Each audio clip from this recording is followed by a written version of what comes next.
볼 수 없는 사람이 볼 수 있는 시대, 들을 수 없는 사람이 들을 수 있는 시대, 걸을 수 없는 사람이 걸어 다닐 수 있는 시대. 머지않아 우리들의 삶에 정말 유용한 도구로서 활용되기를 기대해 봅니다. 최근에 이스라엘 바이츠만 연구팀이 세계를 깜짝 놀랄 만한 연구 결과를 발표했습니다. 자, 그 기술이 무엇이냐? 사람이 어떤 물체를 보지 않습니까? 그럼 그 사람이 어떤 물체를 보고 그 시각의 정보가 뇌 안으로 들어가게 되는데, 이번에 이스라엘 바이츠만 연구팀이 발표한 브레인 아이, 이 기술은 사람의 뇌 속에 만들어진 시각 정보를 받아들여서 뇌가 그 시각 정보에 대응을 해서 어떠한 신호를 만들어내지 않겠습니까? 그 신호만 가지고, 뇌 속에 있는 그 신호만 가지고 실제로 이 사람이 무엇을 봤는지 역으로 추론을 해서 정확하게 사람이 본 그 정보와 똑같은 정보를 만들어내는 그 기술을 이스라엘 바이츠만 연구팀이 발표를 했습니다.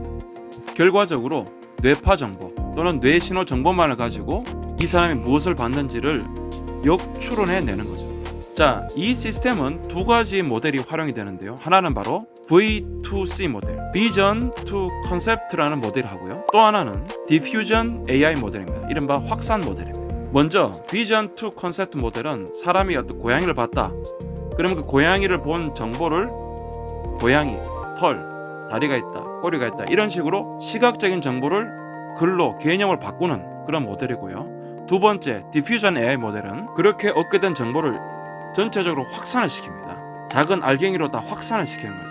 확산을 다 시켰다가 그것을 다시 정보에 맞추어서 다시 융합하는 거죠. 그래서 이게 디퓨전 AI 모델은 우리가 흔히들 구글 제미나이의 나노 바나나, 우리가 프롬프트 명령어를 입력했을 때 그 명령어에 따라서 이미지나 동영상을 만들어내지 않습니까? 거기에 활용되는 것이 바로 디퓨전 AI 모델입니다. 자, 이러한 기술을 통해서 바이츠만 연구팀은 뇌 안에 있는 신호, 전기적 신호 또는 영상 신호, 이런 것들을 뇌파 신호, 이러한 신호를 역추적해서 인간이 가지고 있는 언어적 컨셉, 또 이런 확산 기술의 정보를 융합해서 다시 역으로 이 사람이 무엇을 봤는지를 동일하게 이미지와 동영상을 그대로 만들어냈습니다. 자, 그럼 이것은 무엇을 의미하는가? 여러분 생각해 보십시오. 앞을 보지 못하는 시각장애인이 있다고 생각해 보십시오. 그러면 이러한 시각장애 같은 경우에는 실제로 자기 앞에 있는 물체를 보지 못하지만 그 물체에 대한 정보를 안경을 통해서 정보를 습득을 하고 그 습득한 정보를 시각장애인의 뇌가 이해할 수 있는 전기적 신호 또는 뇌파 신호로 전환을 해서 이 시각장애인이 볼 수 있는 형태의 이미지나 그림으로 뇌에다가 정보를 제공해 주는 겁니다. 그럼 실제적으로 시신경 손상으로 이 사람이 앞에 있는 물건을 보지는 못하지만 이 시각장애인의 안경을 통해서 시각장애인의 뇌세포와 연결시켜서 앞에 있는 물체가 무엇이다, 이런 궁극적인 시각장애인의 난제를 해결해 줄 수 있는 겁니다. 자, 그럼 이것은 시각장애인에게만 도움이 되겠습니까? 아니죠. 시각장애인에 도움이 되고 또 같은 개념으로 청각장애인에게도 우리가 똑같은 방식으로 청각장애인에 도움 줄 수가 있겠죠. 청신경이 손상된 사람한테 실제적으로 그 소리를 들었을 때 날 수 있는 여러 가지 뇌 신호와 뇌파를 융합하고 확산해서 다시 이 사람이 이해할 수 있는 신호로 변형해서 소리를 들을 수 있는 형태로 만들어줄 수가 있는 겁니다. 인공지능 보청기를 달면 궁극적으로 청각장애인도 들을 수가 있는 겁니다.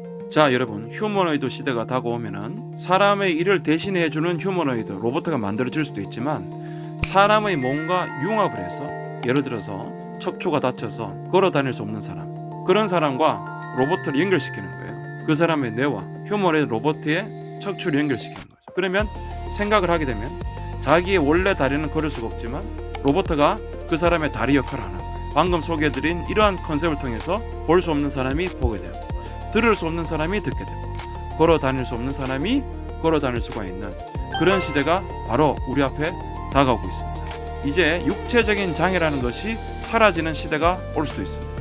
여러분, 많은 사람들이 인공지능 시대를 두고 우리 인간이 나중에 인공지능의 지배를 받는 것 아닌가, 우리 인간이 로봇의 지배를 받게 되는 것 아닌가, 그러한 우려를 나타내는 목소리도 있지만 또 한편으로는 이렇게 오늘 말씀드린 것처럼 우리 인간의 여러 가지 장애와 장벽을 해결해주는 정말 유용한 도구로 사용될 수 있다는 것을, 그런 희망적인 부분에 우리가 관심을 가지고 더욱 기술 발전에 힘을 쏟아야 할 것입니다. 볼 수 없는 사람이 볼 수 있는 시대, 들을 수 없는 사람이 들을 수 있는 시대, 걸을 수 없는 사람이 걸어 다닐 수 있는 시대. 머지않아 우리들의 삶에 정말 유용한 도구로서 활용되기를 기대해 봅니다.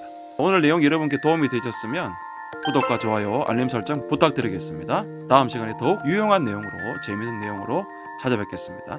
지금까지 김동찬 연구소였습니다. 감사합니다.